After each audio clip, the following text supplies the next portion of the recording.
चेन्नई की तंग गलियों में शाम का धुंध हल्का फैल चुका था। ट्रैफिक की आवाजें, हॉर्न की कर्कश ध्वनि और गर्म सड़क पर उड़ती धूल के बीच राहुल अपने लैपटॉप पर कुछ स्क्रिप्ट कोड्स लिख रहा था। 20 साल का राहुल, कॉलेज का छात्र और साइबर सिक्योरिटी में माहिर, हर नई तकनीक को चुटकी में समझ लेता था। उस रात उसने OLX जैसी एक साइट पर एक रेयर एडिशन स्मार्टफोन की लिस्टिंग देखी। डिस्क्रिप्शन में लिखा था, used once, powerful, rare, knows more than you think, only serious buyers. Phone की कीमत मात्र 994 रुपए थी। राहुल को शक हुआ, लेकिन उसकी जिज्ञासा जाग उठी। उसने तुरंत चैट शुरू की। सामने से सिर्फ एक मैसेज आया, कोड एक्सेप्ट कर, पर जान ले कि तेरा वक्त कब आएगा। मैसेज के साथ एक QR कोड आया और एक लोकेशन। अगली की सुबह राहुल बताई गई जगह पर गया, एक पुराना सुनसान रेलवे पुल के नीचे। वहां एक अजीब सा व्यक्ति खड़ा था, सफेद कुर्ता, बिना चेहरा दिखाए, हाथ में वही फोन।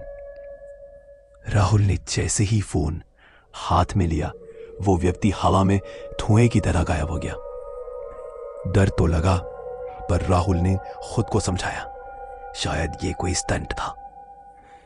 वापस हॉस्टल आकर उसने फोन को चार्ज में लगाया। स्क्रीन पर सिर्फ एक ऐप दिखाई दी, कर्मा अनलीश्ड। राहुल ने ऐप खोली, स्क्रीन काली हुई और फिर एक लाल रंग की टेक्स्ट उभरी, तुम्हारी मृत्यु 5 दिन बाद बिजली के झटके से। राहुल हंसा, क्या फालतू ऐप है यार। मगर अगले ही दिन हॉस्टल का एक दोस्त अभय, जिसे राहुल ने मजाक में ऐप इंस्टॉल करने को कहा था, कॉलेज के लैब में करंट लगने से मर गया।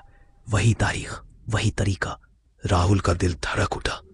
उसने तुरंत फोन फॉर्मेट किया, ऐप डिलीट की, मगर वो ऐप हर बार खुद ब खुद लौट आती।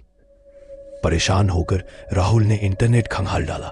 रेडिट, डार्क वेब, पुराने ब्लॉग्स, हर जगह सामने आया एक ही नाम, कर्मा अनलीश्ड, ए शार्पेट ऐप। जो भी इसे इंस्टॉल करता है वो अनजाने में एक शर्त मान लेता है, मरने से पहले किसी और को फोन देना जरूरी है, वरना आत्मा हमेशा के लिए फंस जाती है। राहुल ने हॉस्टल में सबको बताया, पर कोई विश्वास नहीं कर पाया। 2 दिन बीत गए। अब उसके पास सिर्फ 3 दिन बचे थे। वही उसी पुल के नीचे वापस गया जहां से फोन लिया था।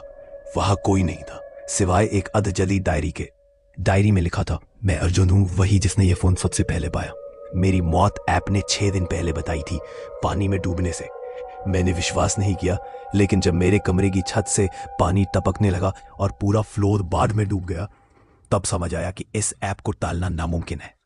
डायरी की आखिरी पंक्ति, अगर बचना है तो किसी और को ये फीन दे दो, सौदा हो चुका है। राहुल की रीढ़ में सिहरन दौड़ गई। क्या वो किसी और को यह मौत का तोहफा दे सकता है? अब अंतिम दिन आ चुका था। ऐप की घड़ी दिखा रही थी 22:17।